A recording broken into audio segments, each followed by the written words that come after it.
This is part 1 of 4.3 dealing with definite integrals. Now I haven't really talked about what an integral is as far as what problem it's solving. So there's really two sides of calculus. The first side we already saw with what were derivatives. That was finding the slope, finding the increasing, decreasing, extrema, inflection points, all the stuff we didn't even know existed. Now the second problem that calculus solves deals with something that's somewhat unrelated. That's going to be with area. So before calculus, if you wanted to find the area that's, let's say, between the x-axis and some function, some curve, it had to be a known geometric shape. So you had to know the area of, to find this would be the area of the triangle. If you wanted to even do a trapezoid, you could. If you knew these values, and if you knew the radius, you could find the area underneath a circle. But with calculus, you can find the area of a curve, something that doesn't conform to a basic geometric shape. So if you wanted to find the area of this function, you'd have to know calculus, because there's no way you can fit a semicircle or a triangle or a half circle, whatever, into this, because it doesn't have a basic geometric shape. And this is another example. If you wanted to find the area under a parabola, you'd have to have some knowledge about calculus, what this chapter tells us, and you'd be able to do it. Alright, so let's go over what a definite integral is and how it looks like. A definite integral is very similar to an antiderivative, so I'll give you a moment to pause it. The big difference, though, is now you're going to have two numbers at the top and the bottom of this integral. This bottom number is called the lower limit. It's going to be our starting point. This top number is going to be called the upper limit. That's going to be where we end. And what this represents is the area of the region bounded by the graph of f of x and the x-axis from a to b. So kind of going back to this is, if I was talking about this function, it would be the integral of f of x dx, and this is starting, we're assuming, at 0, and it ends at 3. So your lower limit would be a 0, upper limit would be a 3, and that would be describing the area from 0 to 3, and you'd be able to find it once we know a little bit more about this chapter. So big difference is now that you have upper and lower limits, your answer is going to be a number, and that number represents the area of the graph that's above the x-axis. Alright, so let's go over some more properties. First one is kind of a no-brainer. This one says that if you're not moving, if you have the upper and lower limits being the exact same number, the area is going to be 0. So basically the area of nothing is nothing. The next one is something you just have to kind of get used to. That says that if you decide to switch the limits, you have to factor out a negative sign. So if you decide, instead of going forward, if you decide to go backwards on finding the area, you have to factor out a negative. And we'll kind of see how this is true through GeoGebra tomorrow. For a third property, this is just basically saying that if you want to split up the interval, you can do that. So if you wanted to find the interval from A to C, so if you wanted to do this entire area, you could technically split this up into smaller chunks, into smaller pieces, and you go the area from A to B, find this piece, and then find the area from B to C, and then add the two pieces together to get the entire thing. Alright, and we'll see how this is useful quite often when we're doing these problems. Alright, first example, let me get my graph here. So this is the graph of some function. I'll give you a moment to pause it. It's going to be a half circle that has a radius of 2, starting at -2, going to a +2. Then it's going to be like a little triangle piece that goes from 4 to 3. Then it shoots back up to 6 and 4. It hits the x-axis at 8. It goes from -9 to -2, and then just goes across until 12. And for the first example, is I want to find the area from -2 to 2. So I'm looking for this area over here, which I'm going to call this area area A.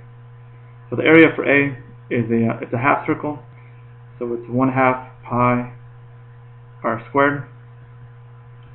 So it's going to be 1/2 pi, and the radius I said was 2, so it's going to be 1/2 pi 2 squared. So simplifying this is 4 times 1/2, so it's going to be 2 pi. And that's my integral value, is 2 pi for the first one. For the second one now, I'm going to switch over to a highlighter. I want to find the area from 2 to 6. So I'm looking for the area from 2 all the way to 6. So I'm looking for all of this region. Okay. And this is where the third property comes in handy, because I can split this up into smaller regions. I can split this up, let's say, by finding the area of, looks like a little triangle, from 2 to 4. So I'm going to call this region B. And then I can do this trapezoid from 4 to 6. I'm going to call this region C. So this is the same thing as saying the integral from 2 to 4, and then adding that to the integral of 4 to 6. Okay. So from 2 to 4, I'm going to be dealing with region B. That's just going to be a triangle, which is 1/2. The base is 2. Height of it is 3. So that gives me 2 times 3, which is 6, times 1/2, which is 3. Plus. Now, C is a trapezoid. A trapezoid, let me write down the area. Let's say this is your generic looking trapezoid. H is the width of it, and this side over here is A and B. This trapezoid has an area of H over 2, A to B. It's some formula. At one point you probably knew it in geometry, but you haven't seen it, probably since geometry, so it's just a little reminder of what the area of a trapezoid is. So this trapezoid has a width of 2, so it's 2 over 2. The length of this side is 3, and the length of this side is 4. So simplifying this is going to be 7. So this area is 7. So my overall area, my integral, is 10. Alright, we have 2 more examples, and that'll be all for this video. Next example is finding the area from 6 to 12. Alright, so 6 to 12 looks like it's going to be this piece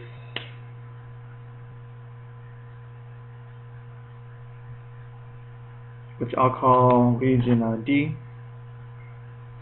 and then after 8 it reaches the x-axis and it goes underneath, and it ends all the way over here at 12. So I also have to include this region for this integral, and I'll tell you guys how I'll solve that in just 1 second. So let's call this region E. So this is the same thing as going from 6 to 8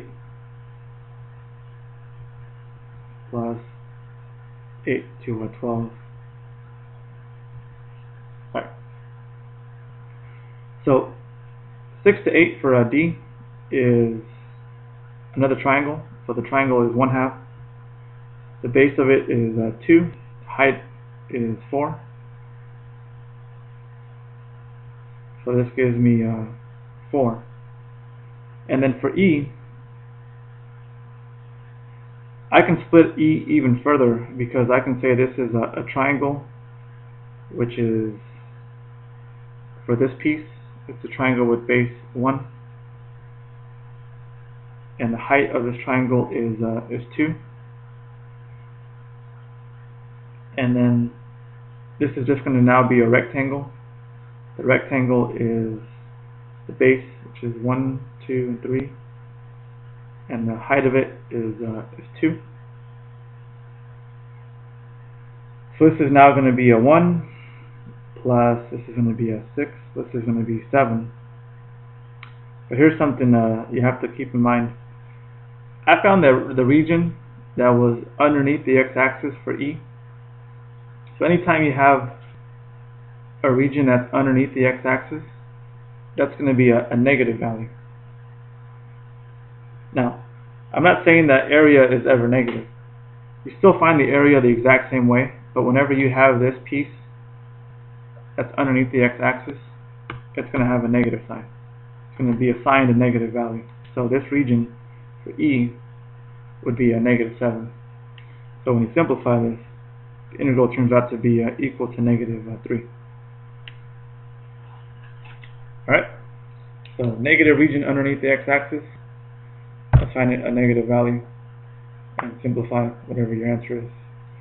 Alright, last part, number 4, is finding the integral from 4 to 0. Now you notice, if you decide to switch the limits, you have to factor out a negative. And you want the lower limit to be on the bottom and the upper limit to be up on top. So the smaller number has to be 0, the bigger number has to be 4. And once I flip the limits, I have to factor out a negative sign. So now I'm going to find the area from 0 to 4. The area from 0 to 4 is now going to be a quarter circle. So this is going to be equal to a quarter of pi. The radius was still going to be a 2. And then plus from 2 to 4 is the same thing as region B, which we already found region B to be equal to 3. So it's going to be plus 3. And simplifying this, this is going to be 2 squared is 4 times a fourth is just going to be 1 times pi, which is plus 3. So my answer is going to be 3 plus pi. But because I had this negative factored out, it's going to be negative times all of this. So when I distribute, my answer is going to be -3 minus pi. And that's the integral value of the integral from 4 to 0 of this. And that's it, and I'll clarify things tomorrow in class.